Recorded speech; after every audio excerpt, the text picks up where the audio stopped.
राज्य सरकारनं सुधारित पंतप्रधान पीक विमा योजनेमध्ये यंदापासून डिजिटल पीक सर्वेक्षण बंधनकारक केलेले आहे। अर्ज आणि प्रत्यक्ष सर्वेक्षणात तफावत आढळल्यास डिजिटल नोंदच अंतिम मानली जाणार आहे। विमा योजनेमध्ये पारदर्शकता आणण्यासाठी हा निर्णय घेतला जाईल। फसवणूक केल्याचं उघड झाल्यास संबंधित अर्जदाराला पीक विम्यासह नमो शेतकरी महासन्मान सारख्या सर्व शासकीय कृषी। नमस्कार शेतकरी मित्रांनो, महाराष्ट्रातील लाखो शेतकऱ्यांसाठी आजचा हा व्हिडिओ अत्यंत महत्त्वाचा आहे। कारण अनेक शेतकरी पीक विम्यासाठी अर्ज करत असतात, पण नुकसान झाल्यानंतर काहींना पैसे मिळत नाही तर काहींना पैसे मिळतात। याचं कारण काय आहे? अर्ज करताना कोणत्या चुका होतात? नुकसान झाल्यानंतर नेमकं काय करायचं असतं आणि पीक विम्याचे पैसे लवकर मिळण्यासाठी कोणती काळजी घ्यावी, या सर्व प्रश्नांची सविस्तर माहिती आपण आजच्या या व्हिडिओमध्ये जाणून घेणार आहोत। तर त्यामुळे शेतकरी मित्रांनो, आजचा हा व्हिडिओ शेवटपर्यंत नक्की पहा आणि आपल्या कृषी हेल्पलाईन AN मराठी चॅनलला लाईक व सबस्क्राईब करायला विसरू नका। चला तर मग सुरुवात करूया आजच्या या व्हिडिओला। तर पीक विमा योजना म्हणजे काय? शेतकरी मित्रांनो, शेती हा पूर्णपणे निसर्गावर अवलंबून असलेला व्यवसाय आहे। कधी अतिवृष्टी, कधी दुष्काळ, तर कधी गारपीट, तर कधी वादळी वाऱ्यामुळे शेतकऱ्यांच्या पिकाचे मोठे नुकसान होते। अशा परिस्थितीमध्ये शेतकऱ्यांना आर्थिक आधार मिळावा आणि पुन्हा शेती करण्यासाठी मदत व्हावी, यासाठी केंद्र सरकार आणि राज्य सरकारच्या सहकार्याने प्रधानमंत्री पीक विमा योजना राबवली जाते। या योजनेचा उद्देश म्हणजे नुकसान झाल्यानंतर शेतकऱ्यांना आर्थिक मदत उपलब्ध करून देणे असा आहे। चला तर मग आता या ठिकाणी जाणून घेऊया शेतकरी मित्रांनो, पीक विमा का महत्वाचा आहे। समजा एखाद्या शेतकऱ्याचे सोयाबीन, कापूस, तूर, मक्का किंवा इतर पिकांवर हजारो रुपये खर्च केले आहेत। त्याचबरोबर बियाणे, खत, औषधे, मशागत, मजुरी यावर मोठा खर्च झाला आहे। पण अचानक मुसळधार पाऊस आला किंवा पूर आला किंवा गारपीट किंवा दुष्काळामुळे संपूर्ण पीक खराब झालं, तर अशा वेळी शेतकऱ्यांना मोठे आर्थिक नुकसान सहन करावे लागते। याच वेळी पीक विमा उपयोगी पडतो, कारण पात्र नुकसान झाल्यास विमा योजनेतून आर्थिक भरपाई मिळू शकते। तर आता या ठिकाणी शेतकरी मित्रांनो, या योजनेसाठी कोण अर्ज करू शकतो?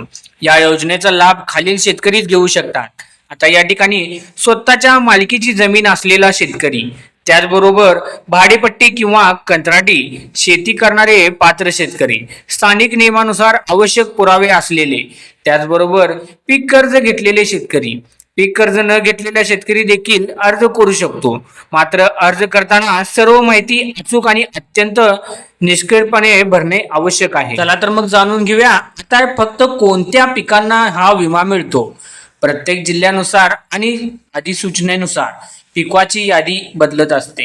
सामान्यतः सोयाबीन, कापूस, तूर, उडीद, मूग, मक्का, बाजरी, ज्वारी, भात, कांदा आणि इतर अधिसूचित पिकांना समावेश असतो। म्हणून अर्ज करण्यापूर्वी आपल्या तालुक्यामध्ये कोणती पिके अधिसूचित आहेत हे तपासणे आवश्यक आहे शेतकरी मित्रांनो। शेतकरी मित्रांनो, यापुढे आता जाणून घेणार आहोत की अर्ज कसा करायचा, कागदपत्रे कोणती लागतात आणि प्रीमियम किती असतो, त्याचबरोबर अर्ज करताना कोणत्या चुका टाळायच्या आणि शेतकऱ्यांनी विशेष कोणती काळजी घ्यावी हे सुद्धा आता या ठिकाणी जाणून घ्यायचं आहे।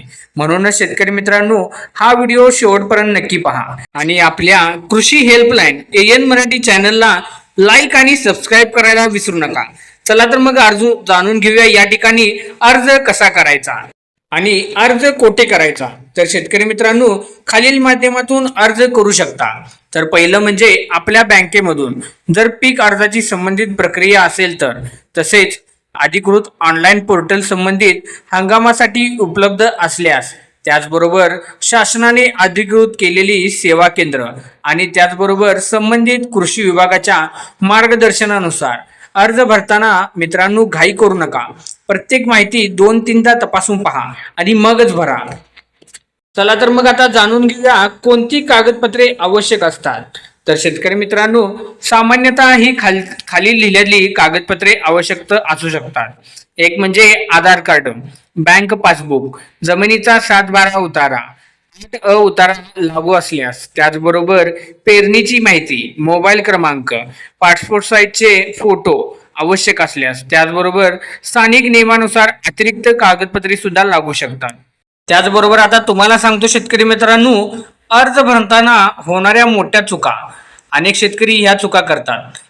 एक म्हणजे चुकीचा सर्वे नंबर लिहिणे, त्याचबरोबर चुकीच्या पिनाची नोंद करणे, पिकाची नोंद करणे, त्याचबरोबर बँक खात्याच्या चुकीचा क्रमांक देणे, मोबाईल नंबर सुद्धा चुकीचं देणे एखाद्या टायमाला, त्याचबरोबर शेवटच्या तारखेची वाट पाहणे. या छोट्या छोट्या चुका पुढे जाऊन क्लेम अडकण्यास कारणीभूत ठरू शकतात. त्यामुळे ह्या सर्व चुका तुम्ही करू नये, त्यासाठीच हा व्हिडिओ पाहायचा आहे. आणि ह्या चुका तुम्ही टाळणे गरजेचं आहे मित्रांनो, तरच तुमचा क्लेम एकदम फास्ट होईल, पैसे कुठेही अडकणार नाहीत. हे असे तुमचे नॉर्मली छोट्या छोट्या चुकांमुळे पैसे अडकू शकतात. तर आता तुम्ही म्हणाल की शेतकरी मित्रांनो, प्रीमियम किती भरावा लागतो? तर सरकारने शेतकऱ्यांना संपूर्ण पीक रक्कम भरावी लागते असं नाही सांगितलं. तर पिकाचा प्रकार, हंगाम, जिल्हा आणि शासनाच्या नियमानुसार शेतकऱ्याकडून केवळ ठराविक हिस्सा घेतला जातो. उर्वरित रकमेवर शासनाचा सहभाग असतो. म्हणूनच प्रीमियमवर अचूक रक्कम अर्ज करताना किंवा संबंधित अधिकृत माहितीनुसार तपासणं गरजेचं आहे. तेव्हाच समजून येते की तुम्हाला प्रीमियम किती आहे. तर आता हे जाणून घेणं गरजेचं आहे.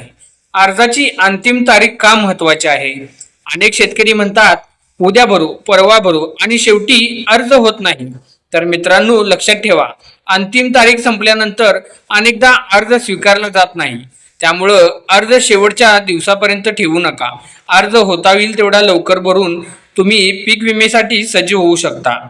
आता शेतकरी मित्रांनो, अर्ज केल्यानंतर काय करावे? अर्ज केल्यानंतर खालील गोष्टी तपासून पाहणं खूप गरजेचं आहे.